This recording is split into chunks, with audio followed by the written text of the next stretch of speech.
শুভ সন্ধ্যা।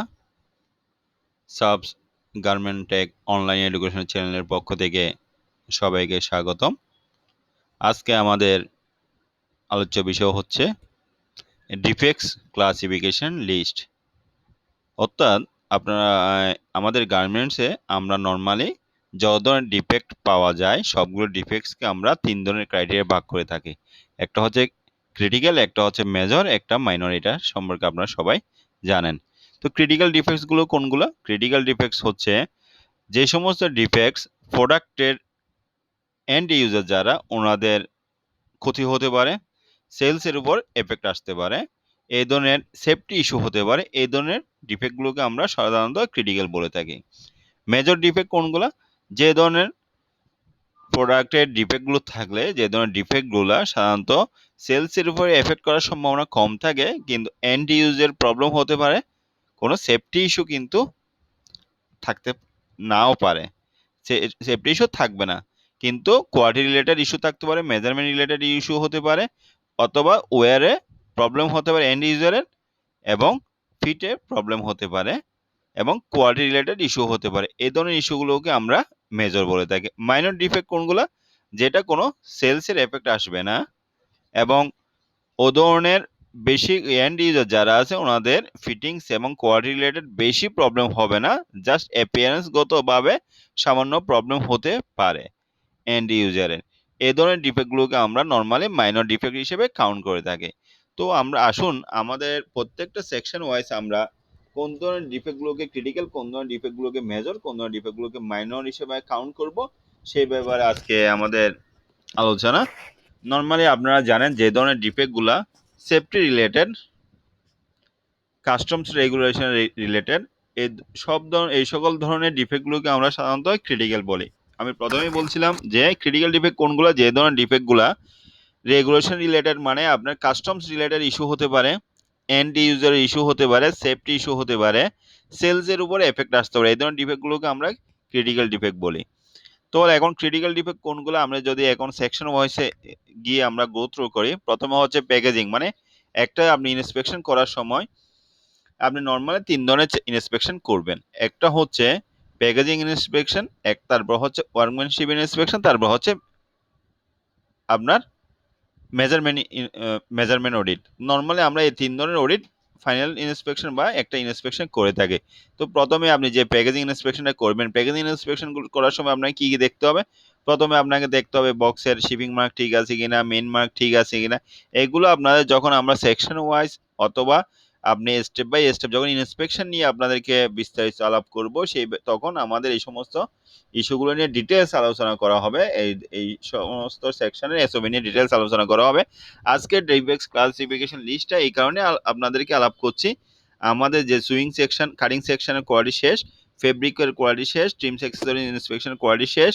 এখন আমরা swing section quality, finishing section quality শুরু করব। তো আমরা সুইং সেকশনে যাওয়ার আগে আমাদের জিনিসটা এই কারণে আপনাদের মাথায় ঢুকানোর জন্য কোন ধরনের ডিফেক্ট থাকলে মেজর, কোন ধরনের ডিফেক্ট থাকলে মাইনর, আর কোন ধরনের ডিফেক্টগুলো আমাদের গার্মেন্টস সেক্টরের জন্য ক্রিটিক্যাল, এটা আপনাদেরকে সুইং সেকশন নিয়ে ধারণা দেওয়ার আগে এই জিনিসটা নিয়ে আলাপ করছি, যাতে আপনারা প্রসেসগুলো নিয়ে ভালোভাবে বুঝতে পারেন, যাতে এই ধরনের ইস্যুগুলো হলে আপনি এটা শিপ করতে পারবেন না, এই ধরনের ইস্যুগুলো হলে রেকটিফাই করতে হবে, এই ধরনের শিপগুলো হলে আপনাকে করতে হবে, ফিউচার ইমপ্রুভমেন্টের জন্য ট্রাই করতে হবে। এই সকল স্টেপগুলো বা কারেক্টিভ অ্যাকশনগুলো নেওয়ার জন্য আপনি যাতে সহজে ফাইন্ড আউট করতে পারেন ডিফেক্টগুলো, সহজে যাতে কারেক্টিভ অ্যাকশন নিতে পারেন, সহজে যাতে এই সমস্ত ব্যাপারগুলো আপনি আরেকজনের ট্রেনিং করতে পারেন বা ট্রেনিং দিতে পারেন আপনার টিমমেটকে, সেই কারণে আপনাদেরকে প্রথমে সুইং সেকশন শুরু করার আগে আজকে ডিফেক্টস ক্লাসিফিকেশন লিস্ট নিয়ে আলাপ করছি।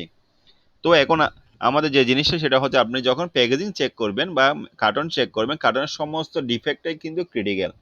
যেমন কি ধরনের? যদি শিপিং মার্ক ঠিক না থাকে, যে কার্টন মার্কার মিসিং, এখানে যদি ওখানে কার্টনে আপনাদের আগে টিমস ইন্সপেকশনের সময় বলেছিলাম কার্টনের শিপিং মার্ক থাকে, মেইন মার্ক থাকে, সাইড মার্ক থাকে, এই ধরনের কোনো মার্কার যদি মিসিং থাকে, ইনকারেক্ট থাকে, ইলেজিবল থাকে, মানে যদি রিডেবল না হয়, সবগুলো ক্রিটিক্যাল।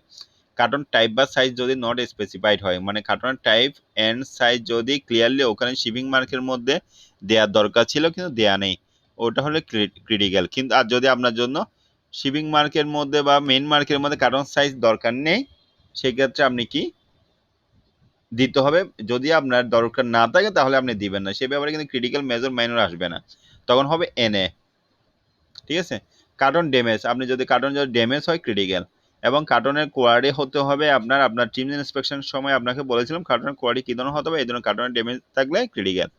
কার্টনের case mark, colour, sizes, quantity, assignment incorrect, এটা হচ্ছে আপনি যখন কার্টনটা খুলবেন আপনার এসকিউ চেক, রেশিও চেক এগুলো যদি ম্যাচ হয় বা ইনকারেক্ট হয় তখন critical. Packaging material missing or incorrect, যেমন সুইপ tag missing, hang tag missing, hanger missing, এগুলোকে প্যাকেজিং মেটেরিয়াল যদি মিসিং হয় বা ইনকারেক্ট হয় critical. Missing missing product identification, যেটা আপনাকে নর্মালি আমরা কি বলেছি ডিপিসিআই লেভেল লাগাতে হবে। ডিপিসিআই লেভেল যদি লাগানো না থাকে, প্রোডাক্টে যদি ব্র্যান্ড লেভেল লাগানো না থাকে, প্রোডাক্টের মধ্যে এটা কোন ব্র্যান্ডের সুইপ ট্যাগের মধ্যে ব্র্যান্ড লোগোটা না থাকে, থাকার কথা ছিল কিন্তু নাই, এগুলো কিন্তু ক্রিটিক্যাল। কার্টনের যদি ওয়েটের মধ্যে 2 ম্যান লিফট কার্টন লেখার স্টিকার লাগানোর দরকার ছিল, আপনি 2 ম্যান লিফট কার্টনের স্টিকারটা লাগান নাই, তাহলে কিন্তু ক্রিটিক্যাল। তারপর country of origin, country of origin যদি আপনি ঠিক না থাকে, ইনকারেক্ট থাকে, মিসিং থাকে, কিন্তু ক্রিটিক্যাল। তারপর হচ্ছে প্যাকিং মেথড, যদি আপনার এসপায়ার প্যাকিং গাইডলাইন অনুযায়ী না থাকে তাহলে কিন্তু ক্রিটিক্যাল। আপনার দেওয়া ছিল হাফ ফোল্ড, আপনি দিয়েছেন ফ্ল্যাট করে। আপনার দেওয়া হওয়ার কথা ছিল 3 ফোল্ড, আপনি দিয়েছেন হাফ ফোল্ড করে। প্যাকিং মেথড অনুযায়ী যদি আপনার ফোল্ডিংটা না হয় বা প্যাকিংটা না হয় তাহলে কিন্তু ক্রিটিক্যাল। তারপর হচ্ছে আহ, আমাদের কার্টনের ক্ষেত্রে আমি কোন জিনিসগুলো মেজর হিসেবে কাউন্ট করতে পারবো, সেটা হচ্ছে কার্টনের প্লাই। কার্টনের প্লাই হওয়া ছিল 7 প্লাই, আপনি 5 প্লাই দিয়ে শিপমেন্ট করছেন, সেটা কিন্তু আর তখন ক্রিটিক্যাল হবে না, তখন হবে মেজর। তারপর কার্টনের মধ্যে আপনি যদি গাম যদি ভালোভাবে লাগানো না থাকে, পেস্টিং ঠিক মতো না হয় তাহলে কিন্তু মেজর। তারপর হচ্ছে আসলে এবার প্যাকেজিং এর মধ্যে যাই, এখন কার্টন শেষ, তাই এখন প্যাকেজিং এর মধ্যে যাই। প্যাকেজিং এর মধ্যে যদি আপনি গার্মেন্টস খোলার পর দেখছেন যে গার্মেন্টসটা নট প্রপারলি প্রেস, মানে আয়রনটা হয় না, ক্রাশ মার্ক, ক্রিজ মার্ক, এই ধরনের ইস্যুগুলো থাকলে তখন হবে এটা মেজর। তারপর হচ্ছে প্রেসিং ডিফেক্টস, প্রেসিং ডিফেক্টস গুলো কি কি, যেমন শাইনি মার্ক, কালার শাইনিং এর পরে ওভার স্টিমের কারণে আপনার কালার ব্লিডিং হয়েছে, পার্মানেন্ট ক্রিজ হয়ে গেছে, এই ধরনের ডিফেক্ট গুলো থাকলে আপনাকে ওখানে দেওয়ার কথা ছিল হার্ড নর্মাল বা মিডিয়াম আয়রন, আপনি দিয়ে দিয়েছেন হার্ড আয়রন। তো এটা কি হয়ে গেল, আপনার পার্মানেন্ট ক্রিজ হয়ে গেল, শাইনি মার্ক চলে আসলো, কোনো লেভেলের উপর পরে এটা ব্লিডিং হয়ে গেল, তখন কিন্তু মেজর। তারপরে হচ্ছে হ্যাঙ্গার যদি সাইজ পিপ থাকার কথা ছিল, আপনি সাইজ পিপ না থাকলে তখন কিন্তু মেজর। তারপর any packaging, hanger, bag, box labelling, packing slip, এই ধরনের এগুলো যদি আপনি স্পেসিফাইড যদি প্রপারলি না থাকে তাহলে মেজর।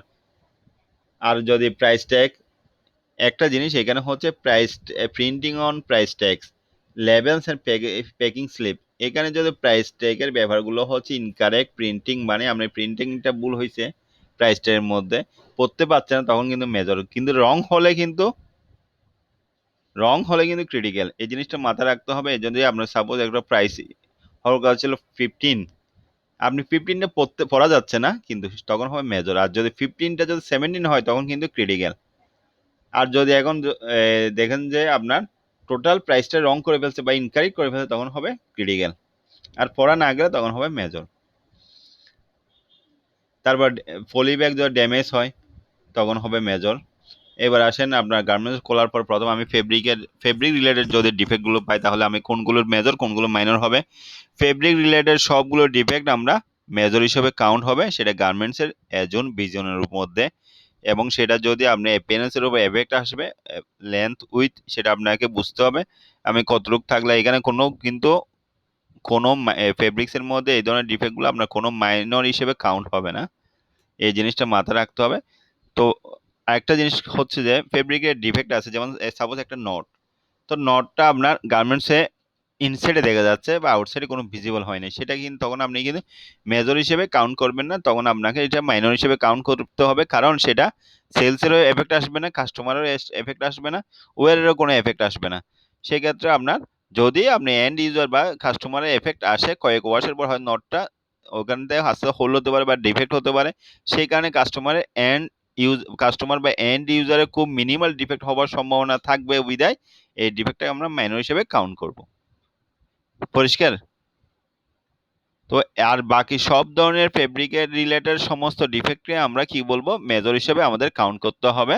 সেটা যদি ভিজিবল এরিয়াতে হয়, আমরা নর্মালি আপনাকে বুঝতে হবে, যেমন গার্মেন্টসের সি জোনে যদি হয়, একটা গার্মেন্টসের A zone, B zone, C zone, সেটা আমরা যখন সুইং সেকশন কোয়ার্ডিনেট নিয়ে বা ইন্সপেকশন শিডিউল নিয়ে শুরু করবো, ইন্সপেকশন প্রসেস নিয়ে শুরু করবো, তখন ডিটেলস বলে দিব গার্মেন্টস এ জোন কোনগুলো, বি জোন কোনগুলো, সি জোন কোনগুলো।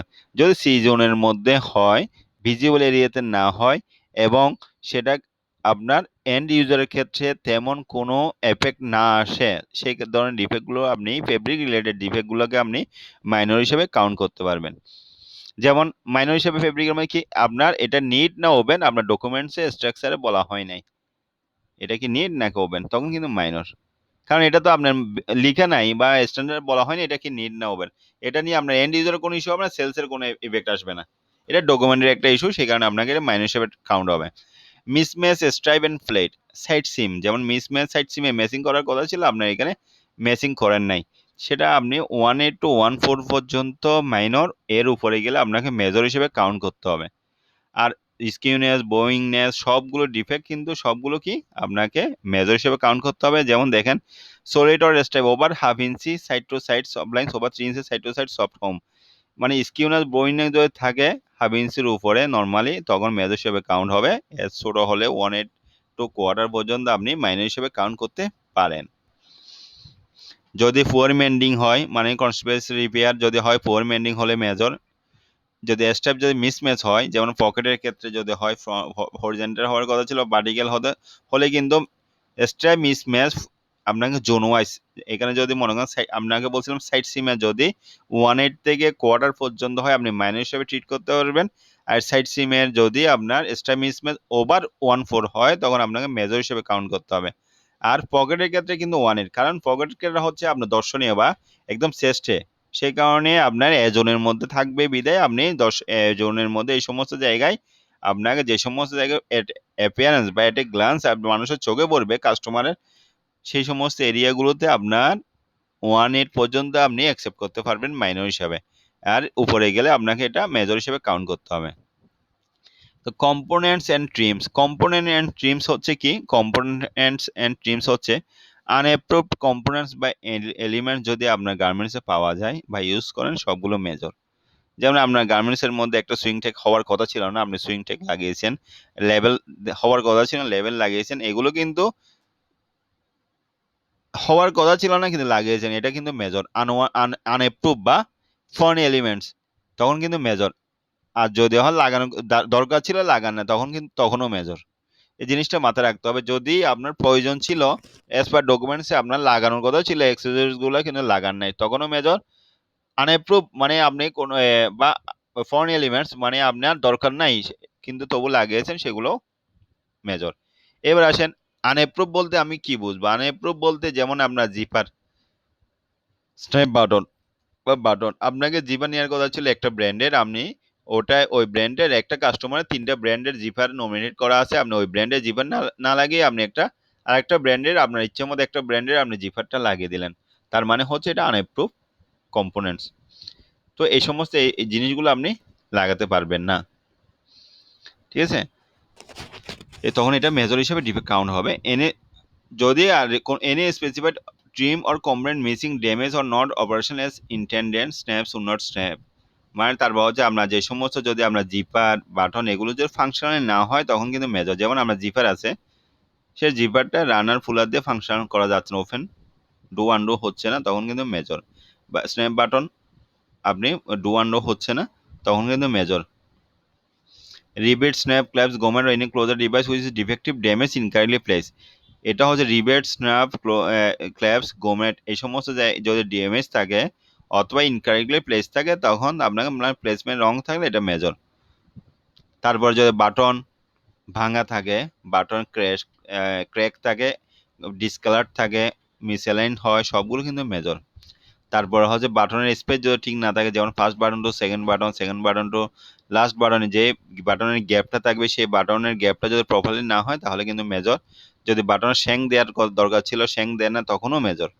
বাটনের আপনার র্যাপিং থ্রেড দরকার ছিল, র্যাপিং থ্রেডটা ইউজ করে নেয়, তখনও মেজর। সো বাটন রিলেটেড এই সমস্ত ইস্যুগুলো মেজর। ফিউজেবল লাইনিং যদি থাকার আসে, ফিউজেবল লাইনিংটা যদি উঠে যায়, কেম অফ হয়, তখন কিন্তু মেজর। জিপার যদি ফাংশন না হয়, জিপার থেকে যদি আপনার লিড উড়ে যায়, কালার উঠে যায়, জিপারটা যদি মেটাল ডিটেক্টর পাস না করে, তাহলে তো ইউসই করতে পারবেন না। কিন্তু জিপারের ট্যাব, জিপার রানার, জিপার স্লাইডার এগুলো যদি আপনার প্রপারলি ফাংশন না হয়, আপনি এস পার স্পেসিমেন অনুযায়ী না হয়, অ্যাপ্রুভ টিমস কার্ডের মতো না হয়, তখন কিন্তু মেজর। হুক এন আই, যদি আপনার হুক এন আই অ্যাটাচমেন্টের রং প্লেস হয়, হুক এন আই যদি প্রপারলি ফাংশন করা না যায়, মিস অ্যালাইন হয়, তখন হবে মেজর। তারপর যদি আপনার কোনো বেল্ট থাকে, বেল্টের কালার যদি স্পেসিফিকেশন অনুযায়ী না হয় বা অ্যাপ্রুভ টিমস কার্ড অনুযায়ী না হয়, তখন হবে মেজর। এখন আসুন কনস্ট্রাকশন রিলেটেড আমরা কোনগুলোকে মেজর বলবো, কোনগুলোকে মাইনর বলবো। Any construction technique adversely affecting the performance of the product or not according to the spec. Any construction technique, construction related যে কোনো টেকনিক আমার যদি প্রোডাক্টের পারফরমেন্সের উপর এফেক্ট করে, তখন হবে major. Slip set in backwards or twisted, slip যদি টুইস্টেড হয়, মেজর। ওয়েস্ট ব্যান্ড ইরেগুলার, মানে ওয়েস্ট ব্যান্ডটা এখানে হচ্ছে ইরেগুলার শেপ, তখন হবে major. Spot shirring not uniform distributed, যদি ওয়েস্টে শেয়ারিং দিয়ে দিচ্ছেন, শেয়ারিংটা নট ইকুয়ালি ডিস্ট্রিবিউটেড বা ইভেনলি ডিস্ট্রিবিউটেড, তখন হবে মেজর। এই ধরনের কনস্ট্রাকশন রিলেটেড সবগুলো ডিফেক্ট যখন আপনার হবে, তখন আপনি সবগুলোকে মেজর। এখন আমরা শুধু মাইনর কোনগুলোকে ইউজ করতে পারবো সেটা নিয়ে আলাপ করি। মাইনরগুলো হচ্ছে under facing shows on the top side of the garment, মানে আন্ডার, মনে করেন সাপোজ আপনার পকেটের ফেসিং আছে, পকেটের ফেসিংটা কি করছে, টপ সাইডে শো হচ্ছে, তখন আপনি এটাকে মাইনর হিসেবে কাউন্ট করতে পারবেন। আর এখানে বাকি সুইং রিলেটেড সবগুলো কিন্তু ডিফেক্টগুলোকে মেজর হিসেবে কাউন্ট করা হয়েছে। মাইনর ডিফেক্টগুলো আপনার দেখছি যে শুধুমাত্র আন্ডার ফেসিং, যেটা টপ সাইডে শো হচ্ছে, সেগুলোকে আপনাকে মাইনর হিসেবে কাউন্ট করা হচ্ছে। তারপর হচ্ছে ডার্টস, ডার্টসের শেপ যদি প্রপারলি না হয়, তো আপনি মাইনর হিসেবে কাউন্ট করতে পারবেন। তারপর হচ্ছে এখানে right versus left side seam, inseam length less than quarter, briefs half inch shorts, tops আর প্যান্টস, মানে হচ্ছে রাইট ভার্সের লেফট সাইডে যদি ইনসিম লেন্থ কোয়ার্টার পর্যন্ত শর্ট হয়, আর টপস এবং প্যান্ট এবং শর্ট প্যান্টের ক্ষেত্রে যদি হাফ ইঞ্চি পর্যন্ত হয়, তাহলে মাইনর, এর উপরে গেলে মেজর, এর উপরে গেলে মেজর। বুঝছেন এটা?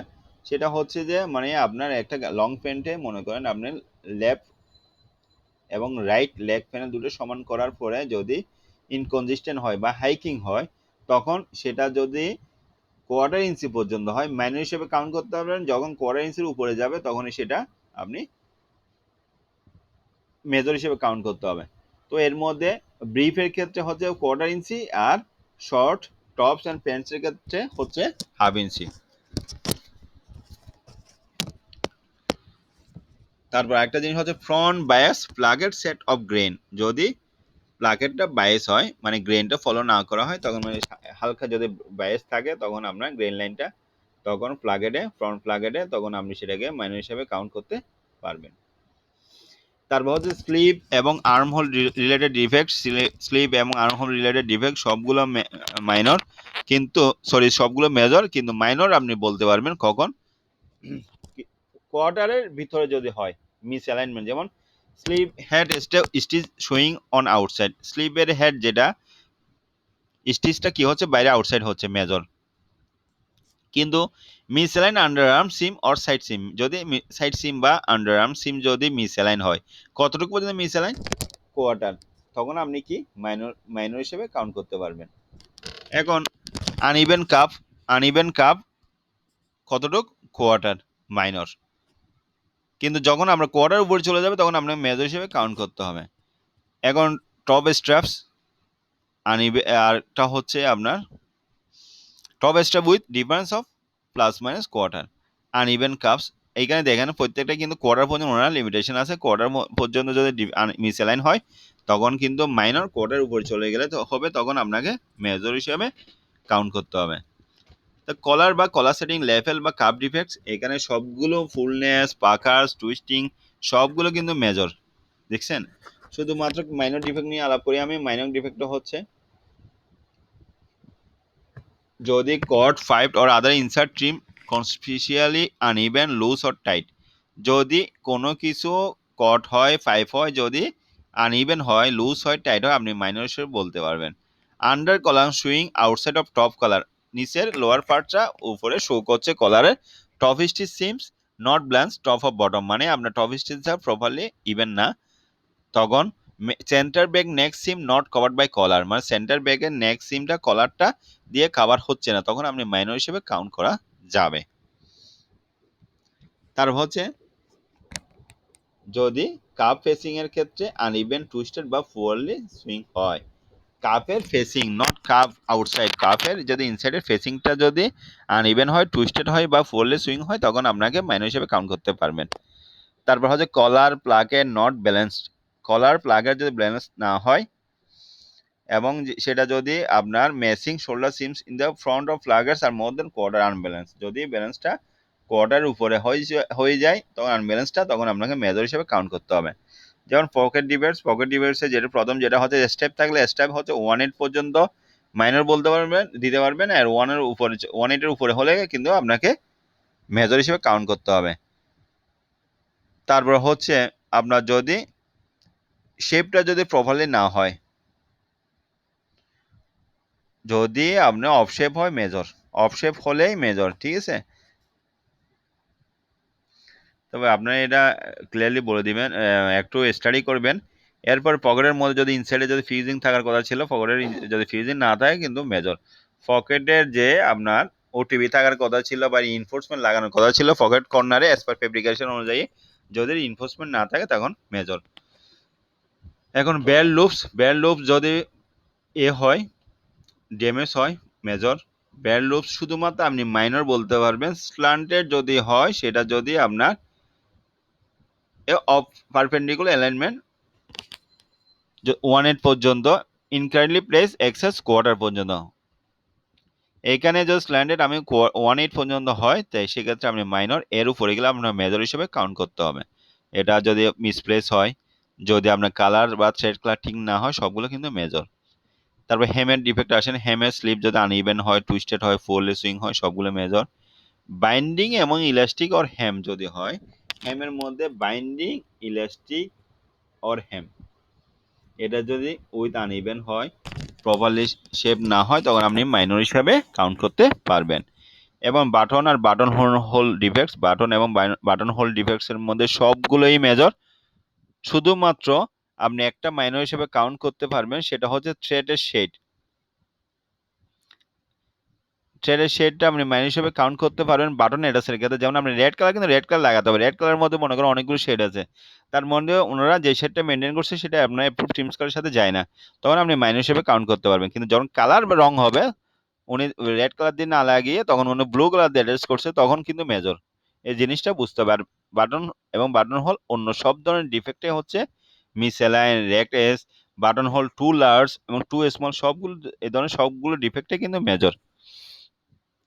তারপর থ্রেডকে নর্মালি আমরা, থ্রেডের ব্যাপারটা হচ্ছে আপনার লঞ্জারির জন্য একরকম, কিডসের জন্য একরকম, মেন্সের জন্য একরকম, আপনার ওমেন্সের জন্য একরকম। নর্মালি আমরা বলি থ্রেডের ক্ষেত্রে যদি কোয়ার্টার পর্যন্ত হয়, নর্মালি সবগুলো আইটেমসের জন্য আমরা একটা স্ট্যান্ডার্ড গাইডলাইন বলি, সেটা হচ্ছে কোয়ার্টার পর্যন্ত হলে মাইনর, কোয়ার্টার উপরে গেলে মেজর। আর ক্রিটিক্যাল আপনার বাচ্চাদের জন্য হচ্ছে আমরা 13 cm এর উপরে হলে কিন্তু ক্রিটিক্যাল বাচ্চাদের জন্য, ঠিক আছে। এবং লুপ থ্রেড থাকলে লুপ থ্রেড কিন্তু ক্রিটিক্যাল কিডস প্রোডাক্টের জন্য, এই জিনিসটা মাথায় রাখতে হবে। লুপ থ্রেড হলে ক্রিটিক্যাল কিডস ওয়্যারের জন্য। তারপর হচ্ছে যদি 13 cm এর উপরে যায় তাহলে ক্রিটিক্যাল, আর কোয়ার্টার নিচে থাকলে মাইনর, কোয়ার্টার থেকে উপরে হলে মেজর। হিসেবে আপনি ডিফেক্টগুলো কাউন্ট করবেন। তো এমব্রয়ডারি রিলেটেড যদি কোনো ইস্যু থাকে, embroidery fault, embroidery stitch missing, embroidery skip stitch, এ ধরনের নট অ্যাজ পার স্পেসিফিকেশন, সবগুলো ডিফেক্টই কিন্তু হচ্ছে এমব্রয়ডারি রিলেটেড, সবগুলো মেজর। স্টিচিং রিলেটেড যদি স্টিচিং খুব টু টাইট, স্কিপ, ব্রোকেন, তারপর হচ্ছে লগ স্টিচের জায়গায় চেন স্টিচ লাগিয়েছেন, চেন স্টিচের জায়গায় লগ স্টিচ লাগিয়েছেন, স্টিচিং রিলেটেড সবগুলো ডিফেক্টই আপনার মেজর। তারপর সিমস, সিমস মানে কি হচ্ছে আপনার হচ্ছে যে সিমগুলা ওপেন সিম, সিম টুইস্টেড, সিম স্লিপেজ, এক্সেসিভ পাকারিং, সবগুলো ডিফেক্টই কিন্তু আপনার মেজর। শুধুমাত্র আপনি স্কিপ স্টিচ ক্ষেত্রে, স্টিচের ক্ষেত্রে স্কিপ স্টিচ যদি এক নিডেল হয় সেক্ষেত্রে আপনি মাইনর, এক নিডেলের উপরে গেলে মেজর। আর আপনি পাকারিং ফ্লিটের ক্ষেত্রে কোয়ার্টার পর্যন্ত মাইনর, এর উপরে গেলে মেজর। এখন আরেকটা জিনিস, সেটা হচ্ছে সেফটি রিলেটেড। সেফটি রিলেটেড জিনিসগুলো কি? সেফটি রিলেটেড সবগুলো ইস্যু ডিফেক্টগুলোই হচ্ছে কিন্তু ক্রিটিক্যাল। তো সেফটি রিলেটেড ইস্যুগুলো কি? যেমন ইনসেক্ট ইনফেস্টেড যদি কোনো পোকামাকড় পাওয়া যায়, ভিজিবল মোল্ড কোনো মোল্ড পাওয়া যায় বা ফাঙ্গাস পাওয়া যায়, কোনো শার্প পয়েন্ট এজ বা শার্প পয়েন্ট পাওয়া যায় বা নিডেল পাওয়া গেল, মেটাল কন্টামিনেশন বা broke needle found, small parts or loose attachment, যদি কোনো মেটাল পার্টস পাওয়া যায় সিলিন্ডার প্রোডাক্টের ক্ষেত্রে, care level low, care all low levels, not legible or inadequate care and maintenance instruction which do not meet all federal requirements। এটা আমি বলি, যেমন কেয়ার লেভেল অনেক সময় থাকে, আর এর নাম্বার থাকে, সিএন নাম্বার থাকে, কান্ট্রি অফ অরিজিন থাকে, ইনকারেক্ট ফাইবার কন্টেন্ট থাকে, সিপিএসআই ট্র্যাকিং নাম্বার থাকে, এই সমস্ত ইনফরমেশন থাকার কথা ছিল। এই সমস্ত ইনফরমেশন যদি ইনকারেক্ট হয় তাহলে কিন্তু critical. Production item does not match approval goal seal বা অ্যাপ্রুভাল সিল, প্রোডাকশনটা আপনি সিম্বলের সাথে মিল নাই, তখন ক্রিটিক্যাল। সুইং টেকনিক আপনার ইউজ করা হয়েছে টু অ্যাভয়েড ইম্পোর্ট ডিউটি, যদি ইম্পোর্ট ডিউটি ফাঁকি দেওয়ার জন্য কোনো টেকনিক আপনি অ্যাপ্লাই করে থাকেন তাহলে সেটাই ক্রিটিক্যাল। যদি ডেকোরেটিভ বা ফাংশন বেল্ট থাকার কথা ছিল বা two part set, three part set এরকম ধরনের থাকার কথা ছিল, কিন্তু আপনাকে কিডস এর ক্ষেত্রে বলা হয়েছে টাক করে দেওয়ার জন্য। একটা প্রোডাক্টের সাথে যদি টু পার্ট সেট থাকে, এখানে টাক করা দেওয়ার কথা বলা হয়েছে, সেটা আপনি টাক না করে ওপেন রেখে দিয়েছেন, তখন আপনার এটা critical. Incorrect or missing pricing or UPC code information from the hang tag বা লেভেল, যে প্রথমে বলছিলাম যে প্রাইসের ক্ষেত্রে ইউপিসি নাম্বার ক্ষেত্রে যদি ইনকারেক্ট হয়, রং হয়, সেক্ষেত্রে আপনার critical. Scissors knife inside carton, যদি কোনো সিজার আর নাইফ আপনি কার্টনের ভিতরে পাওয়া যায় তখন ক্রিটিক্যাল। তো আমরা এতক্ষণ পর্যন্ত যে সমস্ত ডিফেক্টগুলো নিয়ে আলাপ করলাম, সবগুলো ডিফেক্ট হচ্ছে আমাদের ইউএসএ একটা ব্র্যান্ডেড বা একটা রিটেলার বা একটা কাস্টমারের এসওপি অনুযায়ী ডিফেক্টগুলো আমরা একটা স্ট্যান্ডার্ড গাইডলাইন নিয়ে আলাপ করলাম। তো এখানে এর বাইরে অনেক আমাদের কাস্টমারদের নিজস্ব ওন ডিসিএল থাকে। তো ওনারা যখন আপনার ফ্যাক্টরি যে কাস্টমার কাজ চলবে, তখন আপনারা ওই আপনাদের ফ্যাক্টরিগুলোর ওই কাস্টমারের ডিসিএলটা নিয়ে নেবেন। যেমন এখন অনেক আপডেটেড আছে, এখন কেউ কোনো কাস্টমার আপনার চুল মানে হেয়ার থাকলে কি বলছেন? হেয়ার থাকলে ক্রিটিক্যাল বলছেন। যদি কোনো প্রোডাক্টে হেয়ার পাওয়া যায় ক্রিটিক্যাল বলছেন। আর এখন কোনো কাস্টমার বলছেন যদি কিউসি ফাজ স্টিকার যেটা আমরা ইউজ করি, সেই কিউসি ফাজ স্টিকার যদি ছোট লেভেলের মধ্যে ইউজ করেন ক্রিটিক্যাল। তো এই সমস্ত মানে আপনার কনফিউশনগুলো দূর করার জন্য আপনার ফ্যাক্টরিতে যে কাস্টমার চলবে, সেই কাস্টমারের ওন ডিসিএলটা অবশ্যই আপনার ফ্যাক্টরিতে ফলো করবেন। এই যে এতক্ষণ ধরে আমরা যে ডিসিএল নিয়ে আলাপ করলাম, সেটা হচ্ছে একটা আপনাদেরকে একটা স্ট্যান্ডার্ড গাইডলাইন দেওয়ার জন্য। টোটাল কোন ধরনের ডিফেক্ট থাকলে আপনি ক্রিটিক্যাল বলবেন, কোন ধরনের ডিফেক্ট থাকলে মেজর বলবেন, কোন ধরনের ডিফেক্ট থাকলে মাইনর বলবেন, একটা স্ট্যান্ডার্ড গাইডলাইন দেওয়া হলো। এর এই কারণে আপনাদের কাস্টমারের ডিসেলটা ফলো করতে বলছি, কারণ অনেক কাস্টমার আছেন, যেমন এখানে যদি একটা ডিফেক্ট আপনাকে মেজর হিসেবে কাউন্ট করা হয়েছে, সেটা আপনার কাস্টমারের ক্রিটিক্যাল হিসেবে কাউন্ট করতে পারেন, অথবা আপনার কাস্টমার ক্রিটিক্যাল হিসেবে কাউন্ট করছেন কিন্তু এখানে মেজর হিসেবে কাউন্ট করতে পারেন। সেই কারণে আপনাদেরকে আপনার কাস্টমারের ডিসিএলটা অবশ্যই ফলো করবেন। আর সবগুলো ডিসিএল নিয়ে আপনার ফ্যাক্টরিতে একটা ইন্টারনাল স্ট্যান্ডার্ড ডিসিএল লিস্ট তৈরি করবেন, যেটা আপনার ফ্যাক্টরিতে প্রত্যেকটা সেকশন প্রোভাইড করবেন, ওই অনুযায়ী আপনারা আপনাদের ডিসিএলটা ফলো করবেন। আশা করি ডিসিএল সম্পর্কে সবাই বুঝছেন। এখন যদি ডিসিএল সম্পর্কে কারো কোনো বুঝতে অসুবিধা হয় অবশ্যই কমেন্টস করে জানাবেন। আর আজকের মতো শেষ করার আগে সবাইকে রিকোয়েস্ট করবো আবারও, আমাদের চ্যানেল দিয়ে যদি কারো কোনো উপকার হয় অবশ্যই আমাদের চ্যানেলকে লাইক, শেয়ার এবং সাবস্ক্রাইব করতে ভুলবেন না। ধন্যবাদ সবাইকে।